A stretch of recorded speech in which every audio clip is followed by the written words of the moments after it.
Yo, what is going on, guys? It is Jonathan back again with the Weekly Scuffle, and I'm here to talk about Jake Paul versus Tommy Fury and my fight prediction, as it seems that this fight is finally going to take place. We have Jake Paul facing an actual boxer, quote unquote actual boxer.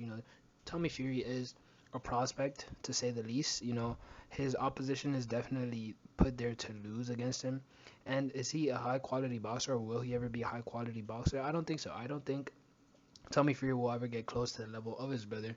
And I think the Jake Paul fight actually does make a lot of sense for him. I think it'll be a career high payday. I think, it's probably the biggest stage he'll fight on, as funny as that is. And is it the toughest competition that Tommy Fury has faced up to date? I'd say yes, because I think while Jake Paul, he himself isn't a great boxer by any means. I think he's still young. He's got gifted power, and he's fought some decent competition. A lot of boxing prospects tend to fight MMA guys when they're coming in. Not a lot of them tend to fight MMA guys that are former world champions like Tyron Woodley or considered the best striking MMA guys of all time like Anderson Silva. Granted, those both have their caveats, both those guys being older. In the case of Tyron Woodley, he was a smaller guy fighting at 170. He fought Jake Paul at 195, I believe. And then you have Anderson Silva, who was 47 years old. So, a lot of questions will be answered today. Well, not today, but when the fight takes place. And I think that this is going to be a very interesting fight to see how far YouTube boxers could really take this.